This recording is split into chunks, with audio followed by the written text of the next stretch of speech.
देखो हल्ला नहीं। कल हम लोग देख लिए थे, कहाँ तक देखे थे? कल हम लोग देख लिए थे कि अमेरिका और नई दुनिया की खोज के लिए जो है क्या क्या जो है कठिनाइयाँ थी। तो सबसे पहले जो है जहाज नहीं था बड़ा सा, कंपास नहीं था, ठीक है, और पृथ्वी के संदर्भ में ज्ञान क्या था? अधूरा था।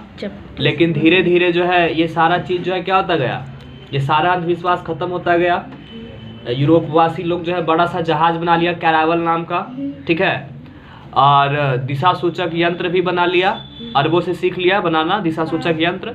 और ये सब बना करके लोग जो है समुद्र में उतर गए और नए नए रास्तों का खोज करना शुरू कर दिया। सबसे पहले 1488 में बार्थोलोम्यू डियाज ने क्या खोज दिया? बार्थोलोम्यू डियाज ने क्या खोजा? उत्तम आशा अंतरिक्ष को खोज दिया, ठीक है। उसके बाद 1492 में अमेरिका का खोज हो गया और 1498 में वास्को डी गामा कहाँ आया? भारत आ गया, ठीक है। यहाँ तक हम लोग पढ़ लिए थे। इसके आगे देखो, इसी के नाम पर इस क्षेत्र का नाम अमेरिका पड़ा। 1519 ईस्वी में मैगलन ने पूरी दुनिया का चक्कर जहाज से लगाया और यह धारणा स्पष्ट हो गई कि सभी समुद्र एक दूसरे से क्या हुए हैं? जुड़े हुए हैं, ठीक है। 1519 में एक मैगलन नाम का व्यक्ति था, ठीक है। क्या था? मैगलन। वो जो है जहाज लेके निकला, एक दिशा की ओर जो है चला गया और दूसरे दिशा से जो है क्या हो गया? फिर से वापस आ गया। नहीं समझा? जैसे जहाज लेकर के उत्तर दिशा की ओर गया और दक्षिण दिशा से फिर वही जगह पे आ गया। नहीं समझा? ठीक है। तो ये जो है 1519 में जो है ये प्रयोग किया, बोला कि हम मरेंगे तो मरेंगे, अनंत में गिरेंगे तो गिर जाएंगे, लेकिन हम ये प्रयोग क्या करेंगे? करेंगे। तो ये जो है जहाज लेके निकला एक दिशा में और दूसरे दिशा से फिर से क्या आ गया? वापस। तो इससे क्या पता चला? कि दुनिया गोल है, ठीक है। तो तुमसे पूछेगा कि बताइए दुनिया का चक्कर जहाज से किसने लगाया? मैगलन ने। किसने लगाया? मैगलन ने। कब लगाया? 1519 में। 1519 में, ठीक है। आगे कैप्टन कुक ने ऑस्ट्रेलिया की खोज की। ऑस्ट्रेलिया की खोज किसने? कैप्टन कुक ने। तो मैगलन किया 1519 में, पूरा दुनिया का चक्कर लगा दिया और फिर आगे चल करके कैप्टन कुक ने जो है किसका खोज किया? ऑस्ट्रेलिया का खोज किया, ठीक है। साथ साथ न्यूजीलैंड के द्वीपों का भी पता लगाया, ठीक है। तो ऑस्ट्रेलिया का भी खोज किया और न्यूजीलैंड के द्वीप का भी पता लगाया। कौन? Captain cook. किसने? कैप्टन कुक, ठीक है। इस तरह सर जॉन और सेबेस्टियन कैबोट ने न्यूफालैंड के द्वीपों का पता लगाया, ठीक है। अब देख रहा है एक जगह जब खोज दिया गया, एक दो जगह का जब खोज हो गया, उसके बाद धड़ाधड़ जो है सब जो है खोज करना जो है क्या कर दिया? शुरू कर दिया। तो न्यूजीलैंड को खोज दिया, ऑस्ट्रेलिया खोज दिया, न्यूफालैंड जो है एक नया द्वीप जो है खोजा गया। भौगोलिक खोजों को प्रोत्साहन देने में विभिन्न यूरोपीय देशों के शासकों ने भी महत्वपूर्ण भूमिका निभाई, ठीक है। और जब देखा कि दुनिया जो है चपटी नहीं है, अलग अलग जो है क्षेत्र में जो है लोग मिलते जा रहे हैं, तो इससे जो है क्या हुआ? लोग जो है शासक जो पहले प्रोत्साहित नहीं करते थे लोगों को, अब जो है वो लोग भी क्या देने लगे? प्रोत्साहन देने लगे, ठीक है। जिसमें पुर्तगाल के राजकुमार हेनरी द नेविगेटर तथा स्पेन की महारानी इसाबेला प्रमुख थी, ठीक है। तो पुर्तगाल का एक जो है राजकुमार था जिसका नाम था क्या? Henry the navigator. Henry the navigator. और स्पेन की महारानी थी जिसका नाम था क्या? इसाबेला। क्या नाम था? इसाबेला। इन दोनों ने जो है अपने नागरिकों को जो भी नया नया खोज करना चाहते थे उसको जो है प्रोत्साहन देने का काम किया, पैसा उसा देने का काम किया, ठीक है। इस तरह से इस प्रकार 16वीं शताब्दी के पूर्वार्ध तक लगभग समस्त दुनिया की जानकारी यूरोप को हो चुकी थी। 16वीं शताब्दी आते आते पूरा दुनिया ये लोग जो है क्या करके रख दिया? खोज करके रख दिया। 200 साल में 1400 से खोज करना शुरू किया और 16वीं शताब्दी आते साल होते होते पूरा दुनिया ये लोग खोज करके रख दिया। ये जो सातों कॉन्टिनेंट आज देख रहे हो, सातों महादेश देख रहा ना, इस सातों महादेश को खोज दिया किसने? पूरे यूरोप के लोगों ने, ठीक है। देखो यहाँ पे एक बॉक्स बना के लिखा है, अमेरिकी महाद्वीप को दुनिया द्वारा नई दुनिया कहा गया क्योंकि कोलंबस की यात्रा से पूर्व इसकी कोई जानकारी नहीं थी। ठीक है, तो अमेरिकी महाद्वीप को जो है क्या कहा गया, नई दुनिया कहा गया। कौन सी दुनिया, नई दुनिया। क्यों, क्योंकि इस खोज से पहले पते नहीं था लोगों को कि कोई नया इस तरह का कोई नया जगह भी है। क्योंकि अमेरिका को तुम देखोगे तो अमेरिका एकदम अलग ना हो जाता, एकदम उस साइड में, अंध महासागर में एकदम साइड में है। ठीक है, अंध महासागर में कहाँ है, साइड में। तो इसीलिए जो है इसको क्या कहा गया, नया दुनिया भी कहा गया। ठीक है, इस तरह से। आगे सुनो, देखो ये भौगोलिक खोजों का देखो परिणाम क्या क्या हुआ। ठीक है, अभी जब खोज होने लगा, पूरे दुनिया को खोज लिया गया, तब इसका परिणाम क्या क्या निकला। भौगोलिक खोजों के परिणाम काफी दूरगामी और महत्वपूर्ण साबित हुए। इस घटना ने पहली बार लोगों को संसार के एक बृहद भूखंड से परिचित कराया और विश्व के देश एक दूसरे के संपर्क में आ गए। ठीक है, पहले एक था, पहले तुमको ही नहीं पता था कि तुम्हारे पड़ोस में कोई रह रहा है। अब जब तुमको पता चल गया कि मेरे पड़ोस में कोई रह रहा है, तो कभी चीनी मांगने जा रही है, कभी नींबू मांगने जा रही है, नहीं। तो पहले पता नहीं था, अब जब पता चल गया कि जो है हमारे अलावा भी जो है 7 कॉन्टिनेंट है और भी बहुत सारे देश हैं, तो उन देशों के साथ जो है क्या होने लगा, व्यापार होने लगा। ठीक है, आवागमन होने लगा। ठीक है, खान पान का जो है विस्तार हुआ कि वहाँ का खान पान यहाँ आया, यहाँ खान पान वहाँ गया। ठीक है, बहुत सारी चीज़ें जो है इस तरह से संसार के एक बृहद भूखंड से परिचित कराया और विश्व के देश एक दूसरे के संपर्क में जो है क्या होने लगे, आने लगे। एशिया और यूरोप की विभिन्न सभ्यताओं का जो पहले से विलग थी परस्पर संपर्क। ठीक है, एशिया और यूरोप का जो है क्या था, जो परंपरा जो अलग अलग थी, वो परंपरा जो है क्या हो गई, फिर से जो है क्या हो गई, मिल गई, एक हो गई। पूरी दुनिया जो है एक घर के टाइप हो गया, पूरी दुनिया क्या हो गया, एक घर जैसा हो गया। ठीक है, इस तरह से नए देशों की खोज के द्वारा न केवल नए उपनिवेशों के साथ व्यापार करने को प्रोत्साहन मिला, वरन उन्होंने वहां अपनी सभ्यता, संस्कृति, धर्म एवं साहित्य का प्रचार प्रसार करने का भी प्रयास किया। ठीक है, अब देखो जब नया नया जब खोजा गया, तो लोग जो है जैसे जाएंगे, जैसे तुम हो तो तुम जो है, जैसे तुम यूरोप गया, ठीक है, तो यूरोप जाओगे तो तुम बोलोगे कि हिंदू धर्म बढ़िया है, नहीं बताओगे। और यूरोप वाला यहाँ पे आएगा तो वो बताएगा कि ईसाई धर्म बन गया है। तो इस तरह से धर्म का प्रचार भी जो है क्या होने लगा। ठीक है, सभ्यता और संस्कृति का भी प्रचार होने लगा। यहाँ का लोग जाएगा तो कौन सी पहन के जाएगा, यहाँ का ट्रेडिशन जो भी है क्या है, कुर्ता पैजामा यही सब पहन के जाएगा। जीन्स यहाँ का ट्रेडिशन नहीं है, हाँ साड़ी है, सूट है, कुर्ता है, पैजामा है। ठीक है, ये सब धोती ये सब। तो यहाँ का ट्रेडिशन कोई वहाँ लेके जाएगा, वहाँ से कोई आदमी आएगा तो कौन सी सूट बूट टाई हुई लगा के आएगा एकदम। ठीक है, तो इस तरह से। परंतु इनका नकारात्मक प्रभाव यूरोपीय उपनिवेशवाद के रूप में उभरकर सामने आया।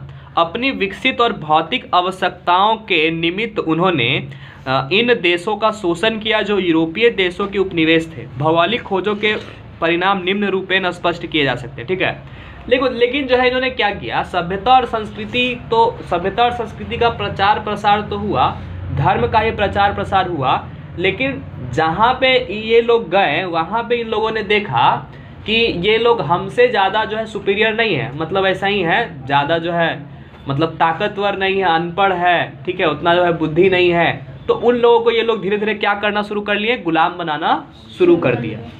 किन्होंने, यूरोप के लोगों ने। किसने, यूरोप के लोगों ने।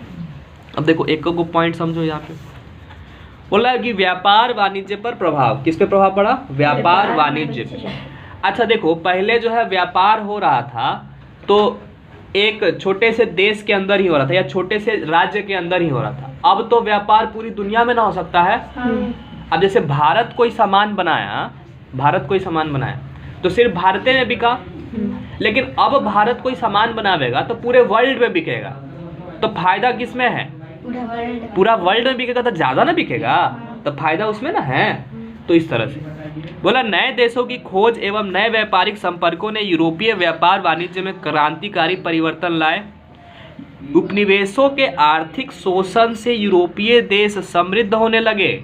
ठीक है, उपनिवेश पहले बना लिया, जो जो देश जो है कमजोर थे उसको जो है क्या बना लिया, उपनिवेश, और वहां के संसाधनों को इस्तेमाल करने लगा अपने फायदे के लिए। क्या चीज के लिए? अपने फायदे के लिए। जैसे तुम्हारे घर पे हम कब्जा कर लें, ठीक है, तो घर पे हम क्या कर लें, कब्जा, तो तुम्हारा घर जो है मेरा क्या हो गया, उपनिवेश हो गया। क्या हो गया? उपनिवेश।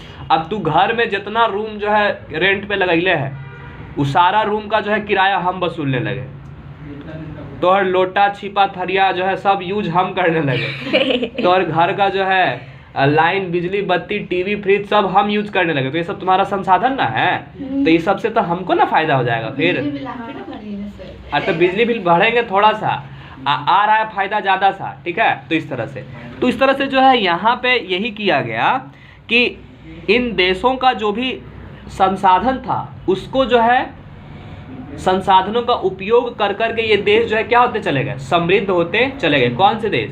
यूरोप के देश। इस प्रगति ने यूरोपीय व्यापार को चरमोत्कर्ष पर पहुंचा दिया।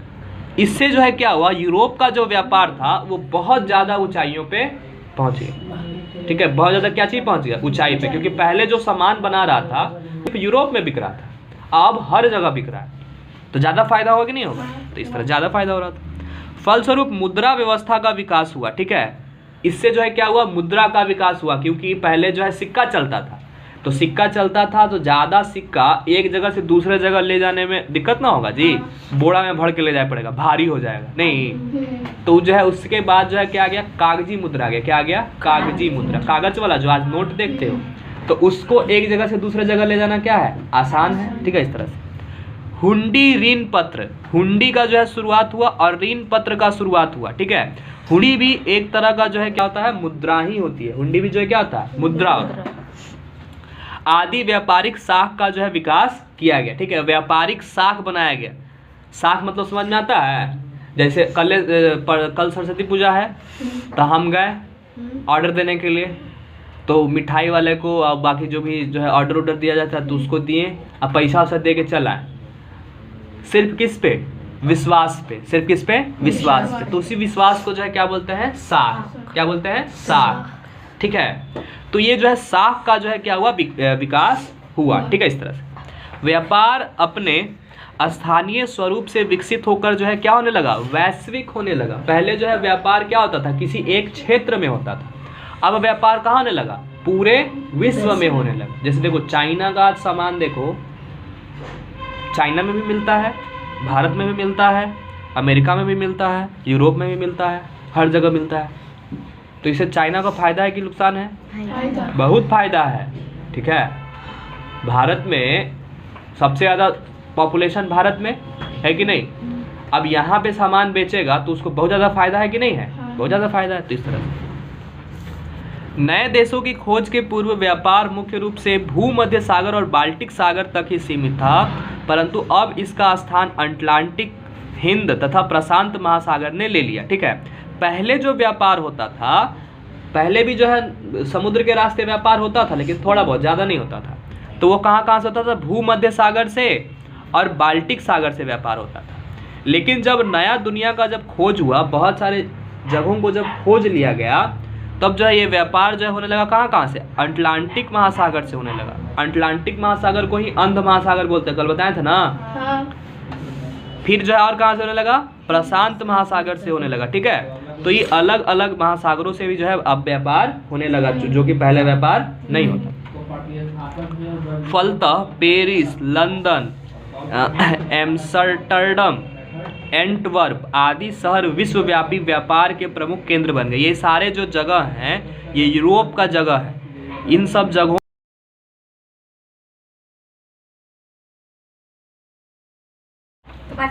तो जो पेरिस, लंदन, एम्स्टर्डम और एंटवर्प जो शहर थे वो जो है क्या होने लगे, व्यापार का केंद्र बनने लगे, ठीक है। यूरोपीय व्यापार पर इटली का एकाधिकार होता एकाधिकार जाता रहा। इसके बदले स्पेन, पुर्तगाल, हॉलैंड, इंग्लैंड तथा फ्रांस का प्रभाव जो है क्या हो गया, बढ़ गया, ठीक है। कालांतर में अपने विशाल साम्राज्य को संभालने में स्पेन और पुर्तगाल इतने निमग्न हो गए कि इन्होंने अपना साम्राज्य ही क्या कर दिया, खो दिया। ठीक है, ये लोग जो है क्या होने लगे, साम्राज्य इतना ज़्यादा बढ़ा लिया कि साम्राज्य को संभाल ही नहीं पाया। साम्राज्य मतलब बहुत सारे जो है क्षेत्रों पे क्या कर लिया, कब्जा कर लिया, और उसको ठीक तरह से मैनेज नहीं कर पाया, जिसके कारण क्या हो गया, ये इनके जो साम्राज्य थे वो क्या कर दिया, अपना साम्राज्य क्या कर दिया, ये लोग खो दिया।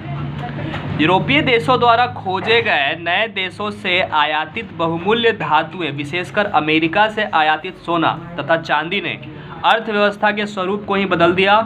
फलतः 80 वर्ष तक यूरोपीय अर्थव्यवस्था चांदी पर निर्भर रही। किस पे, चांदी पर। 80 वर्ष तक जो है ये लोग क्या किया, खाली चांदी से जो है व्यापार कर लिया, क्योंकि ये लोग जो है जहाँ भी उपनिवेश बनाया वहाँ से जो है कीमती धातुओं को जो है क्या किया, लूटा। ठीक है, तो 80 साल तक ये जो है पूरा जो है यूरोपीय अर्थव्यवस्था किस पे चलता रहा, चांदी पे। सोचो कितना चांदी ये लोग लूट के लेके गया होगा, 80 साल यही है। इससे मुद्रास्फीति की स्थिति उत्पन्न हो गई। ठीक है, अब मुद्रास्फीति क्या होता है, ये जो हम लोग पढ़ेंगे इकोनॉमिक्स में। कहाँ पढ़ेंगे, इकोनॉमिक्स, तो उसको वहाँ पे समझाते हैं। ठीक है, इससे मुद्रास्फीति की स्थिति उत्पन्न हो गई। बदले हुए आर्थिक स्वरूप में व्यापार की प्रधानता बनी और वर्ग संबंधों में परिवर्तन आने लगे। इसके फलस्वरूप समाज में सामंती वर्ग के बदले में व्यापारी वर्ग का जो है क्या हो गया, प्रभाव बढ़ गया। ठीक है, यूरोप के लोग जो है व्यापार से इतना ज़्यादा मुनाफा कमाने लगे कि वहाँ का हर दूसरा व्यक्ति क्या बनना चाह रहा था, व्यापारी बनना चाह रहा था। ठीक है, क्योंकि व्यापार में बहुत ज़्यादा क्या हो रहा था, मुनाफा हो रहा था। ठीक है, तो इस तरह से यूरोप में सामंती व्यवस्था का अंत हो गया और कौन सी व्यवस्था चली, व्यापारी व्यवस्था। ठीक है, व्यापारी वर्ग का जो है क्या हुआ, विकास हुआ। ठीक है, आगे का अगले क्लास में कंटिन्यू करेंगे। ठीक है।